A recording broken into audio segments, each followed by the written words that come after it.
अस्मद्गुरुभ्यो नमः। काश्यपान्वयसञ्जातं नारायणपदाश्रितं श्रीमन्नारायणं वन्दे यतीश्वरश्रियाजुषम्। स्वच्छोर्ध्वपुण्ड्रविलसत्कमनीयफालं प्रज्ञासमञ्चितमृदुस्मितवक्त्रलीलं काषायदण्डपरिमण्डितभव्यकायं श्रीजीयराख्ययतिशेखरमानतोऽस्मि। आपदामपहर्तारं दातारं सर्वसम्पदां लोकाभिरामं श्रीरामं भूयो भूयो नमाम्यहम्। मनोजवं मारुततुल्यवेगं जितेन्द्रियं बुद्धिमतां वरिष्ठं वातात्मजं वानरयूथमुख्यं శ్రీరామదూతం శిరసా నమామి. ఎప్పటికీ సౌందర్యంతో ఎప్పటికీ ఆనందంతో సాగలిగేటువంటి స్థితి మనకు ఏర్పడాలి అంటే ఇంట్లో సుందరకాండ ఉండాలి. మన మనస్సులో మన ఒంట్లో ఆ సుందరకాండ మారుమ్రోగుతూ ఉండాలి. దీనికి ఆలంబనగా మొదటి 200 శ్లోకాల్లో అద్భుతంగా ఏంటి మనం నేర్చుకోవాలో చెప్తాడు వాల్మీకి భగవానుడు. హనుమంతుడు సుందరకాండలో సముద్రాన్ని ఎదురుగా చూశాడు, 100 యోజనాల సముద్రాన్ని. చాలామంది వానరులు చూశారు. కొందరు అన్నారు అంత సముద్రం చూసి భయపడిపోయారు.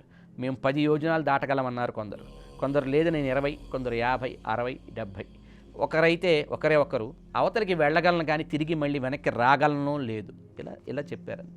కానీ ఒక్క హనుమ మాత్రమే 100 యోజనాల సముద్రాన్ని చూసి ఈ 100 యోజనాలు ఏంటి, ఇట్లాంటివి ఇంకొన్ని వందలు, 1000 వచ్చినా నేను దాటగలను అనుకున్నాడు. ధైర్యంతో ముందుకు సాగాడు. ఇది మొదటి గుణం. మొత్తం సుందరకాండ 200 శ్లోకాలు పూర్తయ్యాక 4 సందర్భాల్లో హనుమంతుడి వైభవాన్ని ఆ మొదటి సర్గలో కీర్తిస్తూ వెళ్తారు వాల్మీకి భగవానుడు.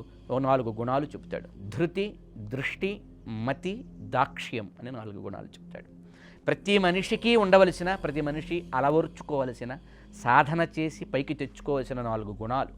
ఈ 100 యోజనాల సముద్రం 100 ఏళ్ల మానవ జీవితం అండి. ఈ 100 ఏళ్ల మానవ జీవితం చూసి భయపడిపోతే మనం ఏం సాధించలేము. ఇలాంటివి ఎన్నైనా నేను ఎదుర్కోగలను అనేటువంటి సంకల్పం మనకు కలగాలి. కనుక మనిషి ఏది సాధించాలన్నా మొట్టమొదటి గుణం ధైర్యం. ధైర్యంతో సంకల్పం చేయటం, వెనుదిరిగి వెళ్లకుండా సంకల్పం చేయగలగటం. కొంతమంది పనిలో ఉండే కష్టాలు తలుచుకొని ఆ పనిని చేయటం మానేస్తారట. కొంతమంది పనులు వాడిని ఏమంటామంటే అసలు అధముడు అంటారు. వాడిని పనిలో కష్టాలు వస్తాయని పనులు చేయడమే మానేస్తారు. కొంతమంది పని చేయటం మొదలుపెట్టాక కష్టాలు వస్తే మానేస్తారు, మధ్యముడు అంటాం.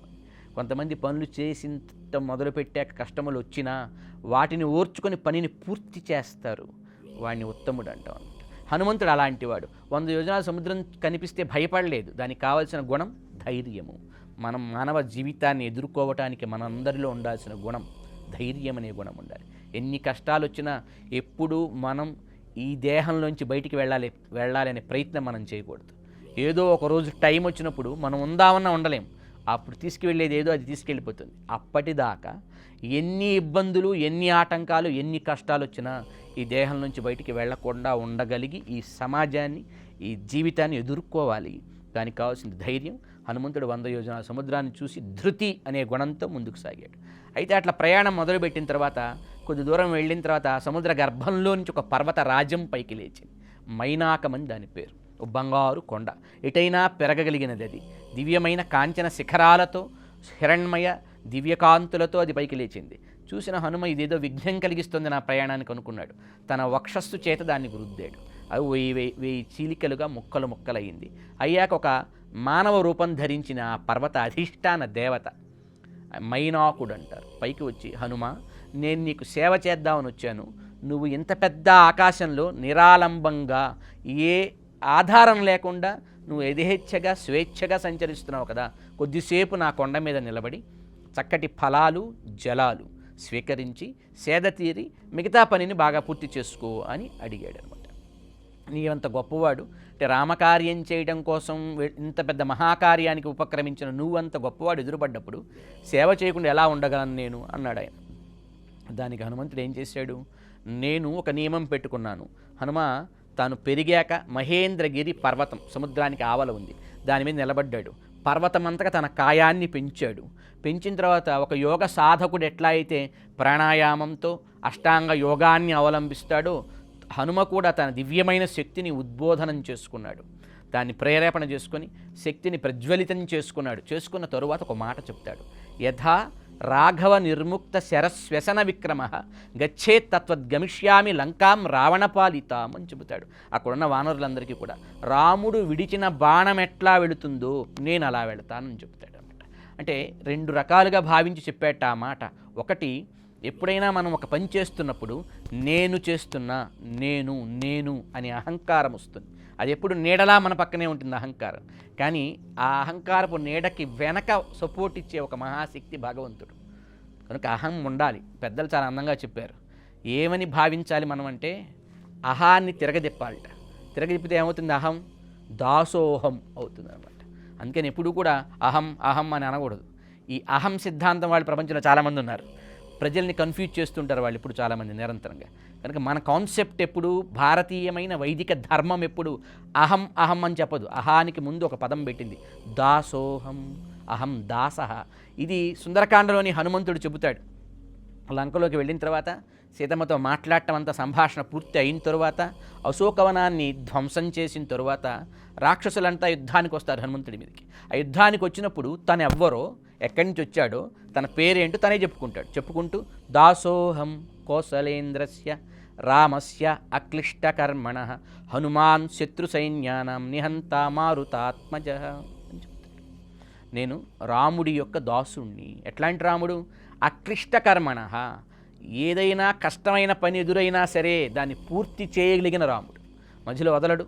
పట్టుకున్నాడంటే ఏ కార్యమైనా, ఎంత కష్టసాధ్యమైనా దాన్ని పూర్తి చేయగలిగిన సామర్థ్యం కలిగినటువంటి రాముడికి నేను దాసుణ్ణి. అహం దాసోహం కోసలేంద్రస్య అని చెప్తాడు. ఇది మనం నేర్చుకోవాలి. అహం కాదు అనాల్సింది, దాసోహం కృష్ణస్య దాసోస్మ్యహం అంటారు కులశేఖరులు. రామస్య దాసోస్మ్యహం అనగలగాలి. భగవంతుడికి దాస్యత్వం చేయటమే ఈ జీవాత్మ యొక్క స్వరూపం. జీవాత్మ యొక్క స్వస్వరూపం అంటాం కదా.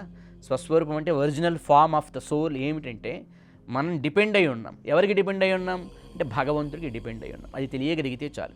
భగవద్గీతలో కూడా ఈ మాట అర్జునుడు చెబుతాడు. పాపం ఈ భగవద్గీతని, ఈ రామాయణాన్ని ప్రజలకి చెప్పే వాళ్ళకి ఇది అర్థం కాదు. అది ఆశ్చర్యం వేస్తుంది అనమాట. ఇది భగవద్ అనుగ్రహం అందుకే కావాలి. మనం మొదట చెప్పుకున్నాం, సుందరమైన మానసిక స్థితి, సుందరమైన తత్వం కలిగిన గురువుల వల్లనే లభిస్తుంది. భగవద్గీతలో కూడా కృష్ణుడితో అర్జునుడు అంటాడు ఈ మాట, కార్పణ్య దోషోపహత స్వభావ పృచ్ఛామి త్వాం ధర్మ సమ్మూఢచేతా యచ్ఛ్రేయస్యా నిశ్చితం బ్రూహి తన్మే శిష్యస్తేహం స్యాధి మాం త్వాం ప్రపన్నం. నాకు ధర్మం ఎందు అధర్మబుద్ధి, అధర్మం ఎందు ధర్మబుద్ధి ఏర్పడింది కృష్ణ. నేను సొంతంగా డిసైడ్ చేయలేకపోతున్నాను. ఏది ఆచరించదగినది, ఏది మానదగినది చేయలేకపోతున్నానయా. కార్పణ్యం అనే దోషం నా బుద్ధిని ఆవరించింది. కార్పణ్య దోష అపహత స్వభావ. అందువల్ల నాకు ఉండవలసినటువంటి డిసైడింగ్ ఫ్యాక్టర్ ఎబిలిటీ ఏదైతే ఉంటుందో ఆ ఫ్యాక్టర్కి కావాల్సిన ఎబిలిటీ నా నుంచి కోల్పోయిందాను నేను. కనుక పృచ్ఛామిత్వాం, నిన్ను అడుగుతున్నాను, ధర్మ సమ్మూఢ చేతస్కుడనై అడుగుతున్నాను. నువ్వు నాకు ఎట్లా చెప్పాలి తెలుసా? యచ్ఛ్రేయస్యా నిశ్చితం బ్రూహి, ఏది మంచో దాన్ని చాలా కన్ఫర్మ్ చేసి చెప్పు. ఇప్పుడు మనం ఎవరైనా బయట వాళ్ళు, మనకు తెలియని వాళ్ళు ఏమైనా అడిగితే అలా చేయాలి అలా చేయాలంటే చెప్తాం, కానీ స్ట్రెస్ ఇవ్వలేం. వాళ్ళకి మనకి అంత పెద్ద పరిచయం ఉండదు కదా. కానీ అర్జునుడు అంటాడు, మంచేదో ఊరికే చెప్పడం కాదు, నిశ్చితం బ్రూహి, చాలా డిసైడ్ చేసి చెప్పు, ఇదే మంచి అర్జున అని చెప్పు. శాధి మాం, నన్ను శాసించి కూడా చెప్పు. అంటే నెత్తి మీద మొట్టికాయ వేసి కూడా ఇది మంచి, ఇదే చేయని చెప్పి చెప్పవయ్యా. నేను నీ శిష్యుడిని, అహం తే శిష్య త్వాం ప్రపన్నం, నేను నీకు ప్రపన్నుడిని అంటే శరణాగతి చేశాను. ఇది జీవాత్మ స్వరూపం. అంటే ప్రపంచంలో హిందూ ధర్మంలో మొత్తం వైదిక సంస్కృతికి ప్రతినిధిగా అనిపించి అందరం గౌరవించే భగవద్గీతలో అర్జునుడు తను ఎలా అడగాలో దేవుని నేర్పిన శ్లోకం ఇది. నేను నీ దాసుణ్ణయ్యా, నీ శిష్యుణ్ణయ్యా, నిన్ను అడుగుతున్నాను, నాకు ఏది మంచో నువ్వే శాసించన్నాడు. అక్కడ దాసత్వాన్ని చెప్పాడు. రామాయణపు సుందరకాండలో కూడా హనుమంతుడు దాసోహం కోసలేంద్రస్య, ఈ దాస స్వరూపాన్ని చెబుతాడు అనమాట. అందుకే పెద్దలు చెబుతారు, నేను నాది, నేనను నాదను భావం వదులుకో, భగవానుని శ్రీకరమున పరికరమై మెదలుకో. We are all are instruments of the god of hand of god అనమాట. భగవంతుడి యొక్క చేతిలో మనం పరికరాలు.